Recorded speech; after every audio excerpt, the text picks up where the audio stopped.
Good day, ladies and gentlemen. Welcome to the headlines. I'm your host, Margaret Matibiri. Today in the studio, we're joined by the presidential candidate for Build Zimbabwe Alliance, Dr. Manyika. Dr. Manyika, welcome to the show. Thank you so much, Margaret. It's good to be here. Oh, thank you. So basically, we are going to be talking about the political arena in Zimbabwe. So I think briefly, you can just tell us about your political party. Well, Margaret, we were inspired by the need to mobilize Zimbabweans from everywhere to participate in the political process. Because as you know, we are a country that is so richly endowed when it comes to human resources. We have people not just here, but also in the diaspora, who could really contribute to the building of our country. And I think over the past several decades, what has been missing is that openness for every Zimbabwean to participate in determining, first of all, the political direction of our country, and then, secondly, most importantly, participating in the building process. So, hence the name Build Zimbabwe. So it started off as a mantra of us just trying to inspire citizens to participate, citizens to be to own this country called Zimbabwe. And then it translated into a political party in 2016. Okay. So I am meant to believe that you are based in the diaspora. No. So that's another thing that every day we have to overcome. Yeah, so I think this is the platform to set that absolutely. That I moved back to Zimbabwe in 2017. Okay. I had lived in the United States for a long time, and then I moved back in 2017. So, but it's quite interesting because it's almost like if you're a Zimbabwean and you've actually lived overseas, you're stuck with that. He's based in the diaspora. I actually have journalists who interview me here, and they finish writing the story and they say, US based. So no, I'm not based in the United States. I'm based here. But also, let me take the opportunity to say, though, the greatest benefit that our country can get from all its citizens is understanding that even if they are based outside, they can still contribute significantly to the development of our country. If you look at our economy, for instance, right now, it is really the cornerstone of our economy right now are remittances from people overseas. Zimbabweans need to be comfortable with being global citizens, but at the same time, the people who are committed to their own country. So I don't want to give the impression that, I'm denying being somebody who was in the diaspora. No. And in fact, that's part of the change of culture that we need in this country. Okay, so basically, as someone who lived abroad, yes. I believe that you have seen countries being run from a different perspective as it's being run in the country. Absolutely. What do you think is lacking in our country to take it to the next level? I was really thinking about this as I was coming here, and what you find in most African countries, which is really a shame, is how they started on their journey of independence. So you had liberation movements, and those liberation movements then translated into ruling parties. And how that happened a lot of times is because there was a conference, like we had the Lancaster House Conference. Yes. And that conference did not have anything to do with the governance. It had more to do with, who is going to be allocating power, as it were. And then timed protections for minority groups and stuff like that. And then when that time expires, then people say, well, we can do what we want. If you go to the successful nations, there is very deliberate thought on what is the social contract that we need to build. And on the basis of that social contract, we will interact politically. So that social contract, if you build a social contract that says we're all Zimbabweans, so even if we now belong to different political formations, that doesn't actually challenge the unity of the country or the receptivity of ideas that are coming from other parties that are not yours. That's the basic problem we have in Zimbabwe and in most African countries. We never had that sit down, that indaba where we say, okay, what social contract are we going to have? That's the reason why, up to now, you have people who are in power still saying, the war veterans are the ones who are entitled to this and so on, as if we were all not war veterans. Listen, anyone who had a relative who went to war, by virtue of that, yes. you're a veteran, and by feeding, the people who were fighting the war, just by virtue of that, in any case, when you go out there to war to fight for the independence and the freedom of the country, you're not fighting so that you can actually then be in an exclusive group of people who rule. No, you're fighting so that people can be free. So, that's one of the problems. Oh, yeah. So I was reading one of your pieces where you were talking about depoliticizing the rural councils. Can you talk about that? So, one of the things that has happened, which is really unfortunate, and I remember during the GNU, I had the opportunity to engage with Morgan Tsvangirai. And one of the things that I warned him about, in fact, I hosted him in the United States. And we had this conversation about the delimitation exercise which was going on in this country. And that delimitation exercise ended up distributing constituencies so 150 rural and 60 urban, right? And that was very deliberate on the part of the ruling party. Now, this was not done at night. This was done in plain view of everyone who was part of the GNU. Why was that done? Because since independence, there has been the politicization of rural traditional structures and rural councils by ZANU-PF.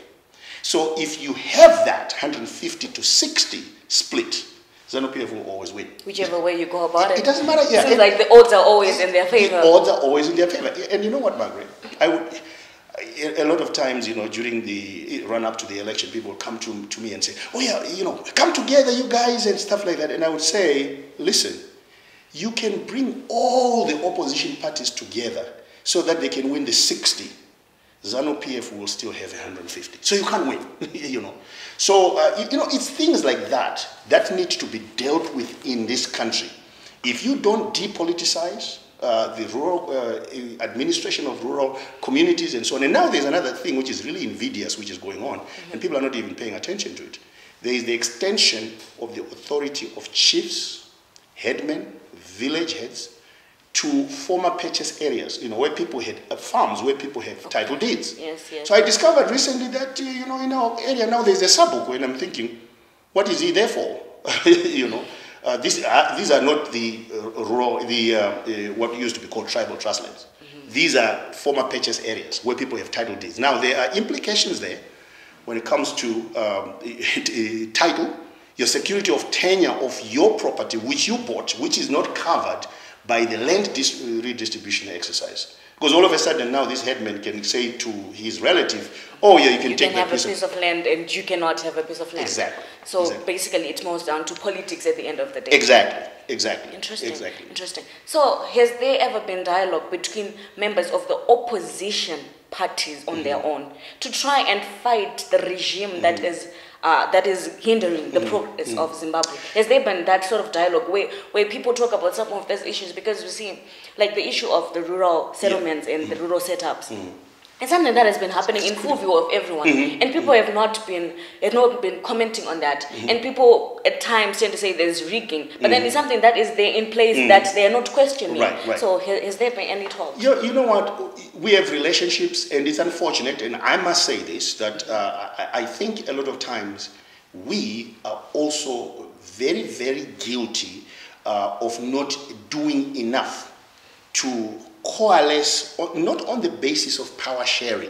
So, we go back to what I was saying earlier on about nations. It's the same thing if you want to actually build a coalition to attack something. It shouldn't be about apportioning of positions and power and who has more people. So basically it's a scramble. Yeah, it's a scramble for power. It's a scramble for power. So ideas suffer when that happens.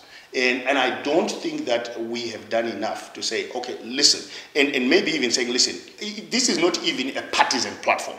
Let's just come together as citizens, and start thinking about the things that hinder the development of our country. And what is our position ourselves as citizens when it comes to the delimitation of constituencies? And the impact of that, And so I have relationships with people who belong to other political parties. We talk, we send each other messages on WhatsApp. But the moment we start talking about coming together, you can tell that people become kind of protective, and they say, well, what does that mean? Does that mean that my power is going to be taken away from me? Or does that mean that I'm actually going to be the Secretary General of this formation? Or and stuff have to submit to someone. Or you have to submit to somebody. and that is very unhelpful. Opposition leaders were invited to talk things through. Can you take us through that? Well, so, the invitation, so I was out of the country, and on my way back, I got a message that we were being invited, and it was actually signed by the Chief Secretary to the President. So we were being invited to a meeting which was supposed to be held on the 7th of February, which was supposed to be Thursday, at Mutapa offices, to discuss the framework for dialogue. Okay. Not to begin the dialogue. No. It was just a meeting. It was just, okay, so what is it that we would need to do in order to have dialogue? And when I got that invitation, I said, okay, if we are being invited to talk about what we need to do to have dialogue, I'll go.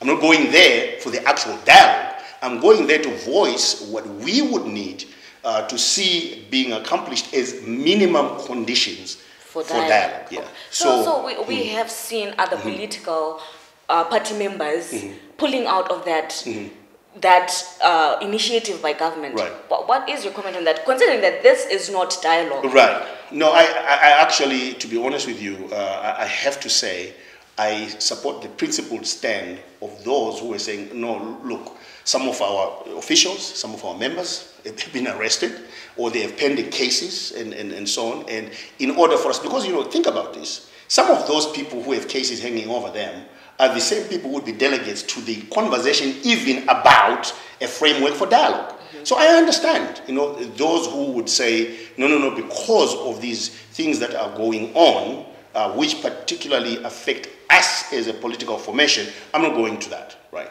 But as for me, here was my position.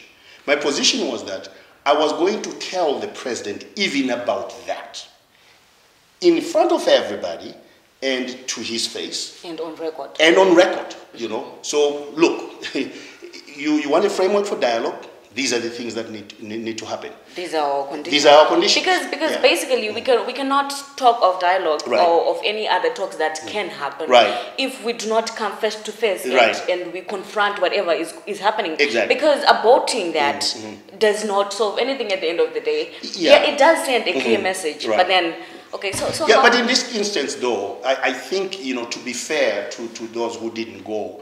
And even when I got there, one of the things that I saw is that this was a meeting within a meeting. There was almost like two meetings going on, because there seemed to be a group of those who were invited who had way more advance notice than some of us. Oh. And in fact, as the meeting progressed, you could tell that group was already saying, no, we're engaged. This is the beginning of dialogue. That was not my position. My position so was... to an extent, people were ambushed.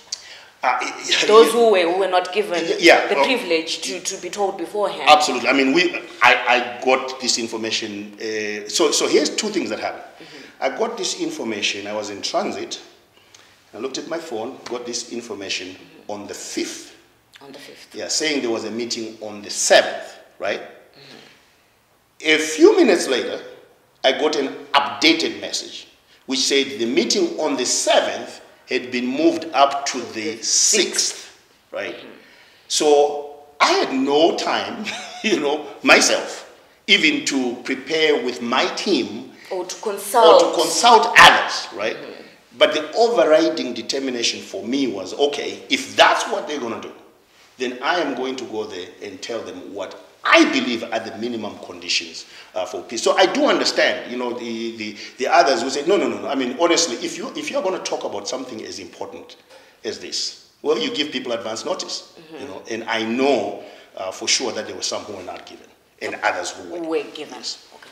So how tell us about the dialogue. Tell us what you guys are planning on the issue of dialogue, and what you guys discussed on the terms and conditions of the dialogue. So when we got there, first of all, it's not like we got there and were given an agenda of the meeting. No, when we got there, we were conducted to our tables, and then there was a podium, and the press was in the room, and the president came and actually addressed the group in the presence of the press. When he finished, the press was dismissed, Oh, so it was a closed-door meeting. Yes, and then each person who had participated in the election was then asked to come and make their submissions. So, it wasn't as if, we were like, okay, this person talks and then we ask questions and then we interact. No. It was, you tell us what you think, and people stood up at the podium and said what they felt. So, and what I did, I can only speak to what I did.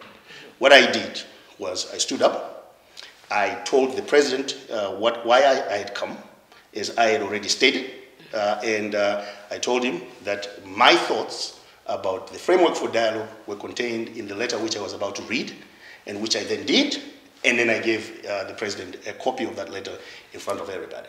So, and as far as I was concerned, that was it, I was done. Okay, so yeah. What are your terms? So, our terms are these. You think about it this way. One, if there are people who are in detention right now, whether it's because of what happened during the election or during the protests and so on, there's only one person who has the power to actually order their release as a measure of goodwill. If there are people cases, political activists, trade unionists, people who are actually supposed to be in the room as well. You read about the head of ZCTU being arrested at the airport. You saw the harassment of some of the heads of the teachers' unions and things like that. Well, some of those people, are supposed to be in the room, So if those people have cases hanging over them and so on and so on, and you're calling for us to talk about, a framework for dialogue, something is wrong. Those people need to be released. If the army, see, when President Mnangagwa came back from his overseas trip, he said that heads are going to roll, right? There are no heads that have rolled, as far as we know. So could that translate to that the president generally does not have a control over them, because the moment he says heads should roll, and nothing rolls, we see bogus soldiers being arrested over $1,000. We expect heads to be rolled. Absolutely. So you can't get into a dialogue without that action being taken by the president. I also say to the president, you know what would be reassuring to all Zimbabweans, and that would say, oh, okay, the president is actually in control, is if he publicly ordered the army, is his constitutional duty to order the army back to the barracks, and actually stated as president of the country that, listen, the army is not going to play any law enforcement role going forward because it's unconstitutional. There's no existential threat to Zimbabwe. But do you still have faith that the president can do that, considering that we had the August 1st inquiry, and apparently up until now, it's not clear as to who led those soldiers in the streets. So can we say he has the power to say soldiers should be off the street when we do not even know who put them in the street? That's why we say the ball is in his court. He is the one who is going to prove that he has that authority to do that. So does that to an extent brings up the issue of legitimacy? Does this bring that up? Well, so here's, Margaret, here's what I want to say, and it's almost a plea that I want to make to my fellow Zimbabweans. And, you invited me here as the head of a political party. Yes. I want to speak as a citizen, okay? Because I think this is where we need to go. Yeah, it's time for citizens. Yeah. Our country needs to be rescued. And, it's almost like we have to change our mindset, all of us, from this is a political thing to what is it that we can do to rescue our country. And that plea is made first and foremost to President Mnangagwa, because he is the one who holds the levers of power in this country. It goes to him first. Can't go to the people in the opposition. It goes to him first. And there are things that are totally in his power, as far as I'm concerned, which would actually even strengthen his position within his own party. Nobody would be talking about, there must be somebody who is actually contesting his president. If you show that you are actually the one who can in control. Like no one will doubt that. No one will doubt that. So I think a lot of times in Africa, a lot of politicians have a difficult time understanding that if they do the right thing, it looks good for them. It inures to their benefit. Every time they think they're just playing political games, exactly. Yet sometimes it's not that. It's not necessary to do that, because the credit for doing the right thing will go to you if you do it. If you repeal AIPA and POSA, as you have said you want to, well, the credit goes to you. If heads roll, because look, are you telling me that the guy who was filmed shooting people, that if the president takes action on that policeman and whoever ordered him, that his presidency will be at risk? I don't believe that. So I think we need to move past that. The other appeal I make is to everybody, whether it's opposition parties, churches, civic groups, and all of that. We need to start thinking now, how can we bridge this fatal gap that is between us? How do we do that? Because if we don't start thinking that way, and everything is seen through the prism, of politics, we're never going to solve the problems in our country. Because the rift seems to be growing by the day, yes. and extremism seems to be growing by the day. Exactly. And look, extremism is something that is dangerous for all of us. What can we do? And you know what? I don't have all the answers. One of the things that I would say, even when I got the invitation to the meeting, one thing that disturbed me was, come so that we can talk about a framework for dialogue of political parties. And I'm thinking, no, this goes way beyond political parties. Now this is all the civic groups, all the trade unions, all those people need to be consulted, and you need to have that open conversation under a neutral convener that now starts a discussion on what do we do to build a robust economy and a just society. You need to do that. So I would say, in answer to your question, honestly, it goes beyond politics for me now. I may be here as the president, but no, I want to speak first and foremost as a citizen. Our country is bleeding. Over 70% of our people live below the poverty datum line. If we don't do something, I just came back from an overseas trip. There were over a dozen investors who I had personal relationships with, who were willing to come and invest in Zimbabwe, who said, no way. We can't do it anymore because of what happened 4 weeks ago. So how do you create jobs if you cannot bring investors in? How do you do that? So it is the reason why I say it's incumbent on Mr. Mnangagwa to take the action is because he is the one who has the levers of power. But that doesn't absolve us from really saying all of us need to start thinking, messaging differently, posturing differently, and showing that really what is most important to us is the future of our country. Yeah, basically, I think it's high time that political players send out positive energy out there, because there are so many people who are affected by the utterances they make. Absolutely. So is there hope that there's going to be dialogue? So there has to be hope. You get to a point in the life of a country where you say, we have got to make hope happen. Hope doesn't just come from the sky, It's what you do, to build bridges. It's what you do. And the more you do the right thing, obviously, there are some, not all, because there are some people in the system who will never even respond to a positive gesture. We know that. I said this to the president on Wednesday. I said, some of the most vicious people on social media are people in government.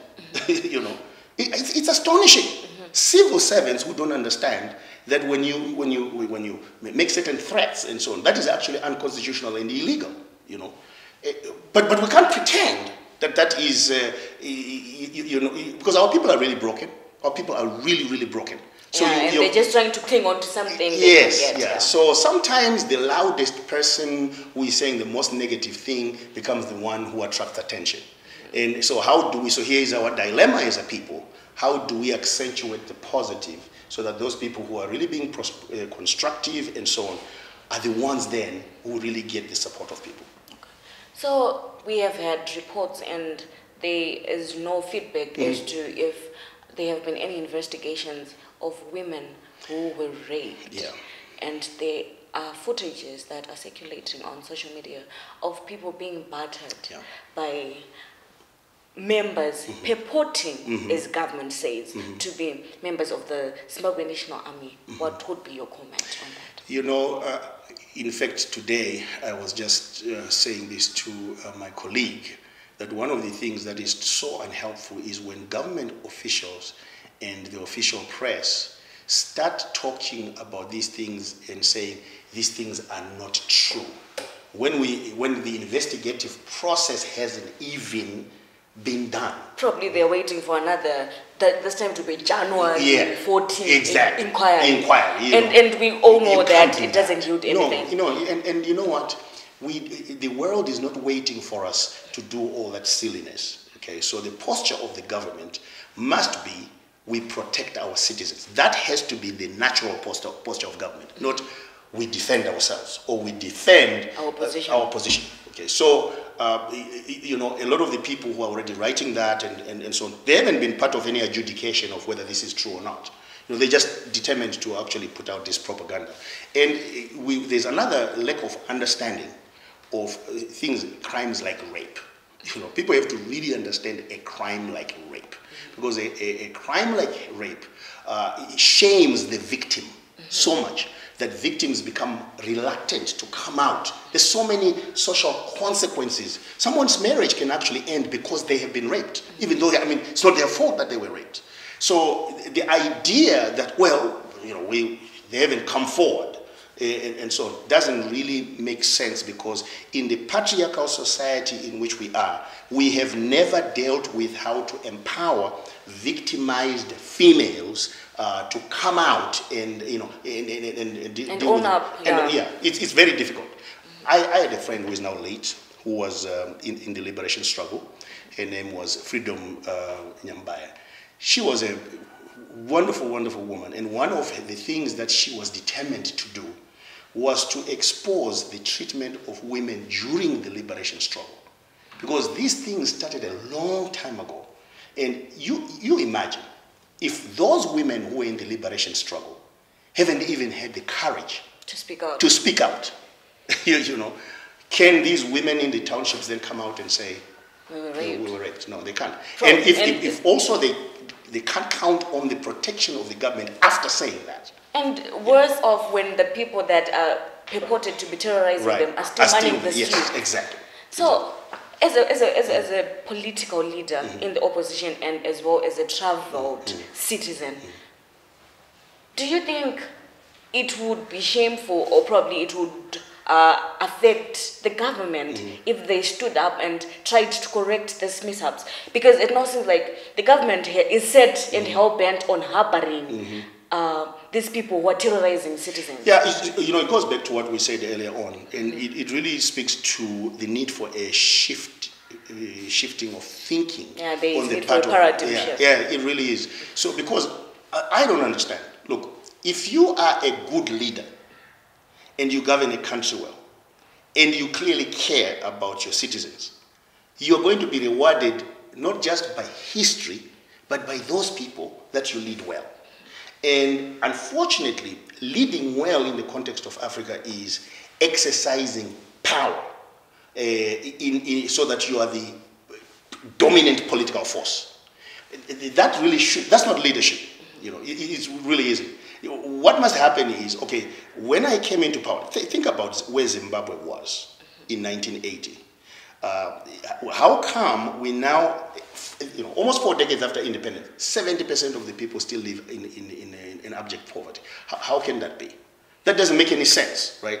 So, but if they had done what they were supposed to do, and there was clear development, and now we have, say, 25% unemployment, let's say, not 90% like we have, right? And now we have industries and so on functioning, not our industrial sector functioning at 20%, then you get rewards from that.